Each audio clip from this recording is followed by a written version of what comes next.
Assalamualaikum warahmatullahi wabarakatuh. Waalaikumsalam warahmatullahi wabarakatuh. Allahumma salli ala sayyidina Muhammad wa ala ali sayyidina Muhammad. Sallallahu. Maaf jika kita wanita sedang libur atau menstruasi, apakah boleh memuaskan suami menggunakan mulut? Terima kasih. Bismillah.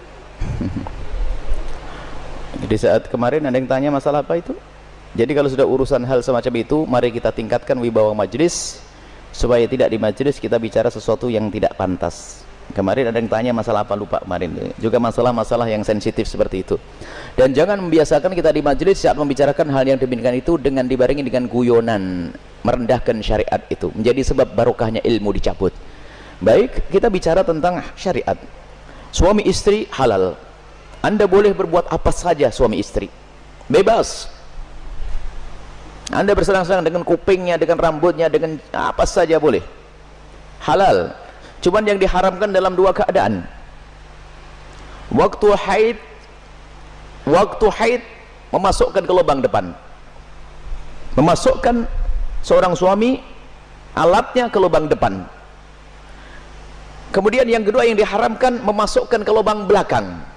Baik dalam keadaan haid atau tidak haid, hukumnya haram dan dosa besar. Ini usalah haid. Yas'alunaka 'anil mahid. Qul huwa adza fa'tazilun nisa' fil mahid. Bertanya tentang haid, bagaimana? Jauhi wanita untrusan itu. Tidak boleh menggauli istri dalam keadaan haid. Haid bukan istihadah ya. Istihadah adalah darah tapi bukan darah haid. Ini ada ilmunya khusus. Tanyakan kepada ahlinya nanti. Kita juga punya diklat haid praktis 30 menit 30 menit. Kemudian selebihnya adalah Anda boleh bersenang-senang, boleh apa saja. Mohon maaf, jadilah wanita cerdas. Ini adalah ilmu yang mungkin jarang dihadirkan.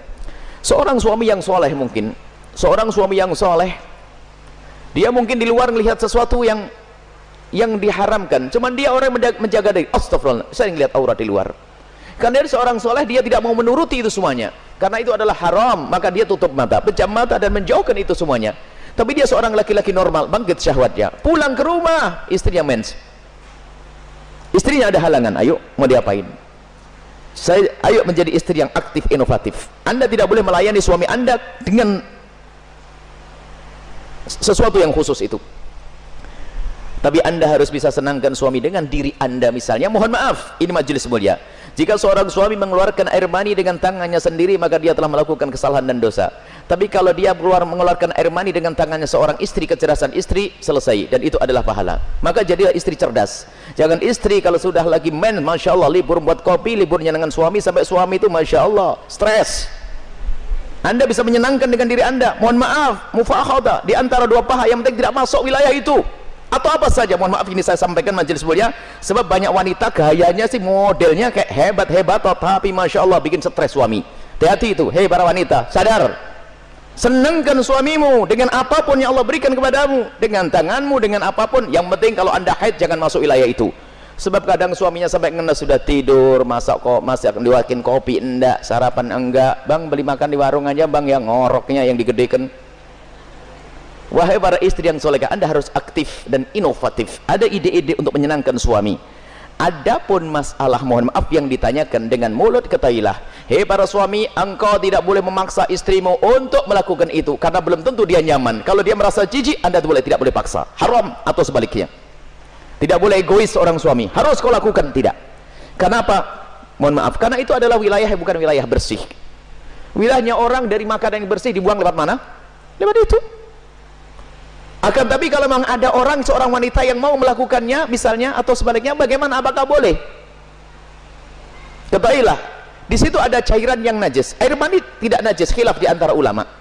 Madhab Syafi'i najis, tapi cairan sel najis. Maka kalaupun seandainya harus melakukan, mohon agar tidak ditelan. Karena itu adalah jangan sampai karena itu najis. Tidak usah ditelan cairan-cairan. Adapun masalah air mani adalah khilaf di antara ulama, akan tapi boleh seorang suami, seorang istri melakukan yang demikian tentu dengan keridhaannya dan tentunya dengan waspada. Tidak boleh sampai ada masuk ke dalam perutnya sesuatu, karena itu ada madhi. Sebelum mani adalah najis, cairan-cairan sebelum mani adalah najis. Dan wahai para suami dan para istri, yuk kita melakukan sesuatu yang sesuai dengan petunjuk Nabi SAW, akhlaklah yang baik.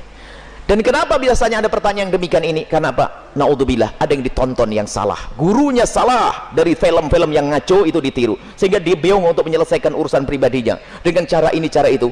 Tidak ada cara yang lebih indah dari diajarkan Nabi. Seorang laki-laki duduk di perempatan istrinya, maksud duduk di atas perut istrinya, di atas ini, itu adalah cara yang paling bagus. Nggak usah macam-macam, petunjuk dari Nabi. Itu hanya gara-gara sering nonton film kotor, makanya banyak pertanyaan aneh, tapi pun harus dijawab, harus dijawab, harus dijawab, selesai. Semoga Allah bisa menjadikan Anda orang yang bisa menyenangkan. Termasuk wahai para suami, mungkin ada seorang suami yang, mohon maaf, ada bermacam-macam sebab, ada ejakulasi dini dan sebagainya dan sebagainya. Tapi ketahuilah, jangan biarkan istrimu terlantar. Dia bisa senang dengan jemarimu, dengan tanganmu, dengan Anda, dengan apapun, dengan cumbuanmu. Jangan sampai menjadi seorang suami egois. Dan Nabi marah. Nabi marah dengan seorang laki-laki yang mendatangi istrinya seperti binatang mendatangi betinanya. Nggak pakai muqaddimah, pakai minyak wangi dulu deh para suami, sikat gigi yang bersih, kemudian cumbu, rayu, seperti halnya engkau ingin melihat dia cantik, dia jaga ingin melihat engkau paling tidak agak ganteng dikit deh. Kemudian lihat, seperti halnya matanya ingin melihat dirimu indah, telinganya juga ingin mendengar kalimat indah, dan juga hidungnya pun juga ingin mencium bau harum. Cobalah siap. Makanya sebelum pulang kantor itulah mampir pom bensin dulu deh, bersih-bersih pakai minyak wangi.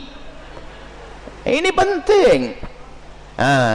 Kemudian jangan sampai, mohon maaf, Anda puas, dia tidak puas, Anda zalim. Kalaupun Anda tidak memuaskan dengan itu, karena mungkin Anda punya sesuatu, sakit dan sebagainya, maka ketahuilah, istrimu adalah seorang wanita yang beriman. Dia tidak akan melakukan zina, akan tapi Anda harus bisa memuaskan dengan apapun, dengan tangan Anda dan seterusnya. Kalau dia mencari kesenangan dengan tangannya sendiri, wanita itu, dia dosa. Tapi kalau dengan tangan sang suami, tidak dosa. Mohon maaf, ini majelis mulia, dan jangan dijadikan bahan guyonan yang demikian ini. Ini adalah ilmu. Kadang-kadang begitu, suami cuek, mendatangi istrinya sudah nggak pakai muqaddimah, langsung selesai.